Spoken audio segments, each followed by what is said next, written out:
न केवल जानने की बल्कि कुछ नया कर गुजरने की एक इच्छा शक्ति के साथ आगे बढ़नी चाहिए। दूसरा, समाज में जहां कहीं भी अच्छा है उसको लेकर के तेजी के साथ विभाग की छवि को बेहतर बनाने में अपना योगदान देने की होनी चाहिए। अगर हम केवल पहले दिन से ही बेईमानी और भ्रष्टाचार के चंगुल में फंस जाएंगे, याद रखना एक समय के बाद मैंने देखा है कि उसका पहला कैरियर बहुत अच्छा था, धीरे धीरे करके आगे बढ़ता गया और अंतिम समय में ऐसा हुआ कि सरकार को उसकी पूरी सर्विस को बीच में ब्रेक करके उसको जबरन रिटायर करना पड़ा, घर भेजना पड़ा या बर्खास्त करना पड़ा या एफआईआर लॉन्च करके उसको जेल के अंदर डालना पड़ा। ऐसी स्थिति आनी ही नहीं चाहिए और इससे पहले दिन से जब आप बचेंगे तब जन विश्वास का प्रतीक बने रह पाएंगे। और मैं उम्मीद करता हूं कि जिस पारदर्शी प्रक्रिया को अपना करके ईमानदारी पूर्वक हर एक योग्य अभ्यर्थी को हम लोगों ने प्रदेश के अंदर भरपूर अवसर दिया, जिसका परिणाम है कि 4.5 वर्ष के दौरान 4.5 लाख से अधिक युवाओं को हम लोगों ने सरकारी नौकरी प्रदेश के अंदर उपलब्ध करवाई है।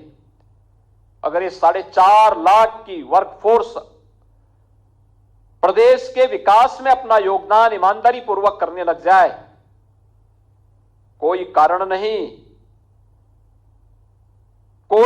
नहीं कि हम उत्तर प्रदेश को देश की नंबर 1 की इकोनॉमी बनाने में कहीं पीछे रह जाएंगे। एकदम हम नंबर 1 पर आएंगे, क्योंकि उत्तर प्रदेश ने 4.5 वर्ष के अंदर जो दूरी तय की वह एक टीम वर्क का परिणाम है। 4.5 वर्ष पहले उत्तर प्रदेश देश की 6ठी अर्थव्यवस्था थी, आज हम देश के नंबर 2 की अर्थव्यवस्था है। अगर 4.5 वर्ष के अंदर हम 6 से नंबर 2 पर आ सकते हैं तो कोई कारण नहीं कि अगले कुछ वर्षों में उत्तर प्रदेश नंबर 2 से नंबर 1 पर ना आ जाए। ईज ऑफ डूइंग बिजनेस में उत्तर प्रदेश 14वें स्थान पे था। 4.5 वर्ष के अंदर किए गए रिफॉर्म और उस प्रक्रिया को तेजी के साथ आगे बढ़ाने का परिणाम क्या है कि आज उत्तर प्रदेश 14 से उसकी रैंकिंग में सुधार हुआ जो नंबर 2 पर है। यानी ये सारी चीजें उत्तर प्रदेश की प्रति व्यक्ति आय को कई गुना बढ़ाने में हमें मदद मिली। ये तब जब एक बेहतर पहल हुई है, हर एक स्तर पर एक सामूहिकता का परिणाम है। ये केवल मुख्यमंत्री की जिम्मेदारी नहीं या मंत्रिमंडल की जिम्मेदारी नहीं है, ये मंत्रिमंडल के साथ साथ जनप्रतिनिधियों, प्रशासनिक तंत्र, सभी कर्मियों और जनता जनार्दन का एक साथ जब सामूहिक प्रयास होता है तो परिणाम कई गुना बेहतर तरीके से सामने आता है। और उस बेहतर तरीके से परिणाम को आगे बढ़ाने के लिए ही हम लोग हर एक नियुक्ति की प्रक्रिया के साथ इस प्रकार के आयोजन को आगे बढ़ाते हैं, जिससे आप सभी लोग अपने अपने कार्य क्षेत्र में जाकर के अच्छा कर सकें, कुछ नया देशपन दे सकें, विभाग के आमूलचूल परिवर्तन और सुधार करने में अपना योगदान सकारात्मक रूप से दे सकेंगे। इस विश्वास के साथ आज धन्वंतरी जयंती है, आरोग्य के देवता हैं भगवान धन्वंतरी, और आरोग्य के देवता धन्वंतरी की जयंती के अवसर पर आपको नियुक्ति पत्र मिलना आपके लिए एक सौभाग्य का अवसर लेने वाला है। मुझे लगता है विभाग की आरोग्यता के लिए आप सभी कार्य कर पाएंगे। इस विश्वास के साथ मैं आप सबको नियुक्ति पत्र वितरण में आपको, आपके परिवार के सभी सदस्यों को, आपके शुभचिंतकों को हृदय से बधाई देता हूं। दीपावली की मंगल में शुभकामनाएं आप सबकी प्रति व्यक्त करते हुए अपनी वाणी को यहीं पर विराम देता हूं। धन्यवाद। जय हिंद।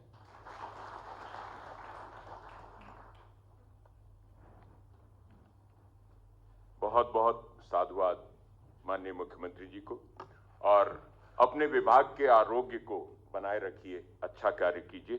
अब मैं धन्यवाद ज्ञापन के लिए सादर आमंत्रित करता हूं प्रमुख सचिव आवास एवं शहरी नियोजन विभाग श्री दीपक कुमार जी को।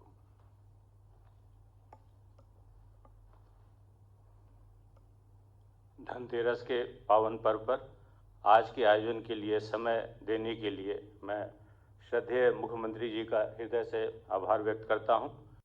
सर, आज 33 अभियंतागण हमें ज्वाइन कर रहे हैं। 19 सिविल के हैं, 14 इलेक्ट्रिकल मैकेनिकल के हैं, कुल 46 आने हैं सर, जो बाकी अभी प्रक्रिया चल रही है। ये अन्य प्रदेशों से भी बच्चे आए हैं।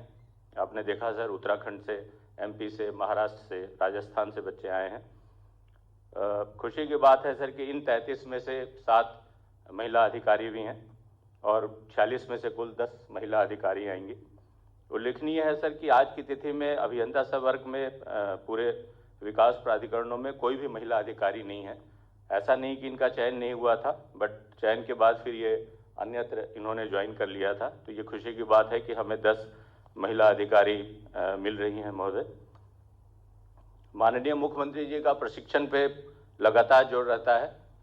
2.5 साल पूर्व जब मैं गवर्नमेंट ऑफ इंडिया से लौट के आया था, उस समय सर आपने IIM लखनऊ में एक ट्रेनिंग प्रोग्राम रखा था, जिसमें माननीय मंत्रीगण, सभी ACS, PS आपने स्वयं भी प्रतिभाग किया था महोदय।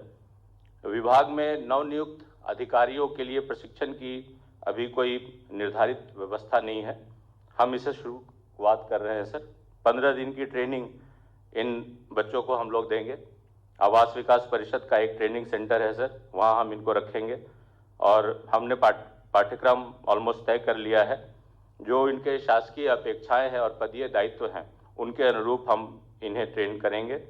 जैसा महोदय आपने कहा कि अभियांत्रिकी के साथ साथ IT सॉल्यूशंस, नगर नियोजन, मास्टर प्लान, अकाउंट्स, जो भविष्य की संभावनाएं और आवश्यकताएं हैं, उनके अनुरूप हम इनको ट्रेन करेंगे महोदय, तब फील्ड में इनकी पोस्टिंग करेंगे। महोदय, आपने लगातार इस पे निर्देश दिया है और लगातार जोर दिया है कि भर्ती जो पद खाली हैं उनको पूरा तत्काल किया जाए। हम प्रयासरत रहे हैं। जैसा माननीय मंत्री जी ने भी कहा, पब्लिक सर्विस कमीशन और अधीनस्थ सेवा चयन आयोग से हम लगातार वार्ता कर ये रिक्तियों की कमी पूरी करा रहे हैं।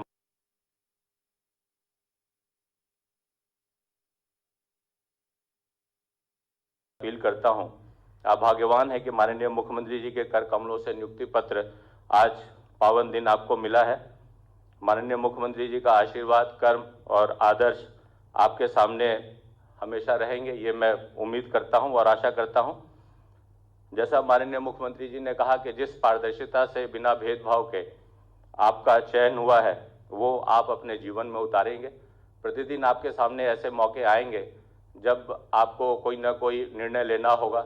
उस समय आप ये याद रखेंगे कि पारदर्शिता और मेरिट बेस्ड आपका चयन हुआ है, वही आप हर डिसीजन में अपने सामने रखेंगे। सर, आपने जो उत्साहवर्धक आशीर्वाद आवास विभाग को दिया है, उससे हमारा उत्साह दुगना हुआ है।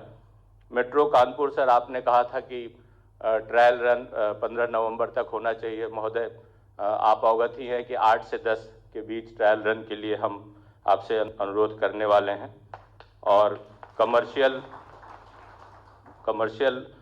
उसका लोकार्पण जो है दिसंबर अंत तक हम अवश्य करा देंगे। गरीबों के लिए